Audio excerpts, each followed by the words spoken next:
Bonjour.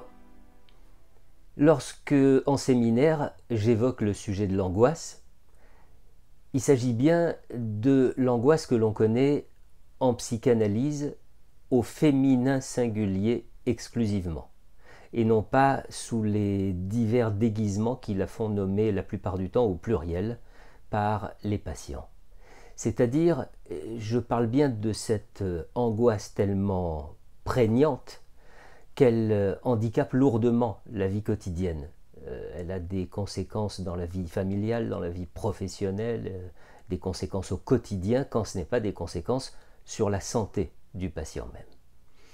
Eh bien, l'accompagnement de ces patients sur plusieurs mois, voire plusieurs années, m'a amené à tenter une espèce de synthèse sur la façon dont sont survenus les changements qui se sont opérés en eux tout au long de leur parcours thérapeutique. La question qui m'a d'abord occupé pour formuler cette synthèse, c'est le socle sur lequel il me semble qu'a reposé leur thérapie, ou plutôt les deux socles, parce qu'il y en a deux, bien différents l'un de l'autre. Le premier socle connaît deux temps distincts. Le premier temps, c'est celui qui est nécessaire aux patients pour leur permettre de comprendre que leur problème, c'est aussi leur solution du moment. Le symptôme est alors considéré non pas comme l'arête fichée dans la gorge, mais comme le meilleur arrangement, le meilleur compromis possible à ce moment-là de leur vie.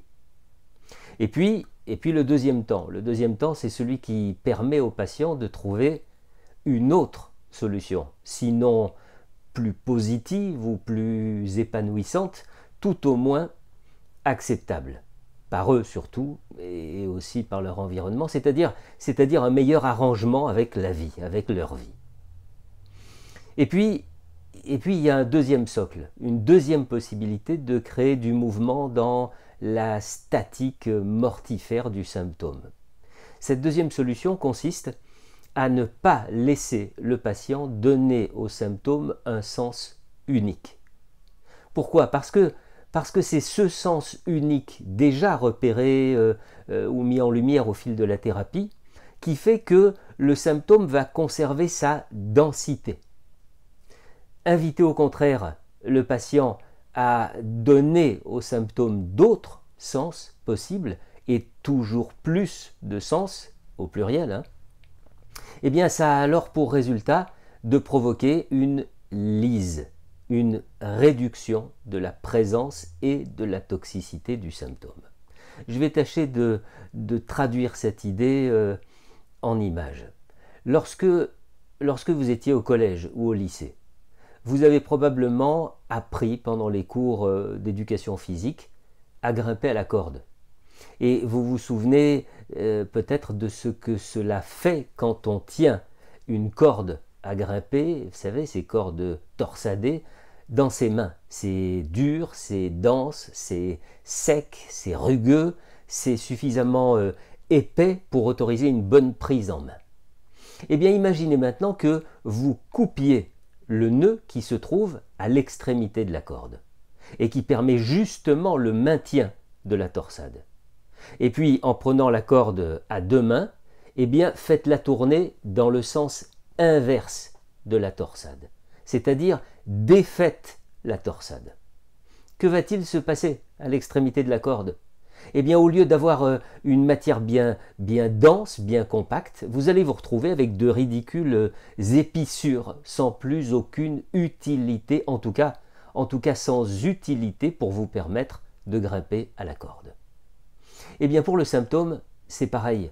Lorsqu'il est accroché à un sens très bien identifié, un sens unique, eh bien, il conserve sa densité, sa prégnance dans l'économie du sujet. En revanche, dès que l'on commence à lui reconnaître des sens multiples, eh bien, il s'effiloche, il se délite, il n'a plus la même force, obligé qu'il est alors de se diviser entre plusieurs sens, il perd de sa capacité de nuisance dans chacune des directions évoquées. Le symptôme, apparaît donc comme une solution, la solution du moment pour chacun d'entre nous, le meilleur compromis possible. Je ne sais plus qui a dit ou écrit le symptôme, c'est le mensonge que le malade se raconte. Certes, mais un mensonge qui est pourtant la vérité du patient, un substitut indispensable qui lui permet de s'arranger avec la vie, et c'est la thérapie qui va lui permettre de trouver un meilleur arrangement.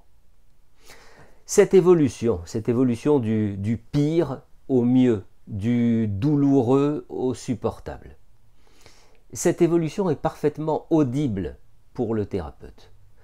Au départ, le symptôme est il est mis en avant comme un corps étranger. Voilà, un corps étranger dont le patient cherche à tout prix à se débarrasser.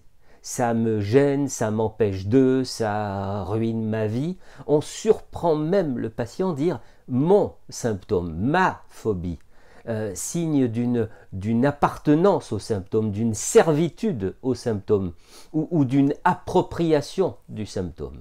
Presque, vous savez, un petit air de familiarité avec lui.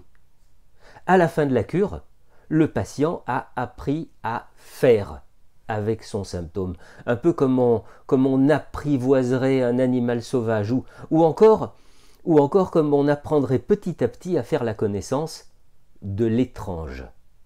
Au début, l'on voyait juste la surface, la manifestation du symptôme comme l'expression d'un visage, et puis l'on découvre ce qui se cachait derrière l'expression. Et c'est pour parvenir à cette destination que les chemins de la psychanalyse et de l'hypnoanalyse divergent. Explication. En psychanalyse, le patient a les yeux ouverts. Le plafond, c'est un écran sur lequel il projette au début un matériau parfois très dense. Et puis, petit à petit, le flux verbal se ralentit. Et puis, un jour, il se tarit. Plus rien ne vient animer l'écran. Et alors, l'angoisse commence à apparaître. Cette angoisse-là, eh bien, il va falloir séance après séance s'y frotter, et puis s'en détourner, y revenir par force, en ressentir de l'effroi, et peu à peu, s'y accoutumer au point de s'apercevoir que son niveau de nuisance s'abaisse petit à petit, un peu, vous savez, comme une odeur forte à laquelle on finit par s'habituer. Selon son orientation théorique, le praticien peut considérer que l'angoisse en question, c'est l'écho, la subsistance de l'angoisse originelle. Oui, mais laquelle ? Angoisse de séparation due à la sortie de la matrice maternelle, angoisse de séparation au moment de la coupure du cordon ou de celle d'avec le sein, angoisse de castration. Le praticien peut aussi considérer que cette angoisse est la conséquence d'un trauma ou de plusieurs traumas dans l'histoire du patient. Mais quelle que soit la conception adoptée par le thérapeute, on s'aperçoit que d'une façon tout à fait naturelle, eh bien, l'accoutumance du patient à la proximité de l'angoisse qui lui est renvoyée par le plafond, c'est-à-dire rien, le silence du thérapeute, la virginité du plafond, l'absence de pensée ou d'image, eh bien cette accoutumance va déteindre peu à peu sur l'angoisse générée par le symptôme, c'est-à-dire celle-là même qui a fait entrer le patient en thérapie. Voilà, ça c'est ce qui se passerait en psychanalyse. En revanche, en hypnoanalyse, les choses sont différentes. Le patient a les yeux fermés. Séance après séance, il se familiarise avec le mode d'emploi de la transe. L'apprentissage d'une entrée toujours plus rapide, toujours plus facile dans la transe hypnotique finit par rendre cet autre état de conscience familier, alors qu'il était au départ source d'inquiétude. Et le lâcher-prise, parfois impossible à obtenir dans les premiers temps, va petit à petit s'installer. La confiance envers le thérapeute facilite l'abandon du patient. Le voyage lui-même pendant la transe voit le spectre de ses possibilités s'élargir, c'est-à-dire la créativité est plus vive, la réactivité plus rapide face aux difficultés, l'immersion dans cette ailleurs plus évidente, l'émotion plus présente, les associations d'idées ou d'images plus riches. Ce qui se passe alors, c'est qu'au fur et à mesure que le mode d'emploi de la thérapie est intégré par le patient, eh bien, le mode de vivre avec le symptôme se modifie parallèlement.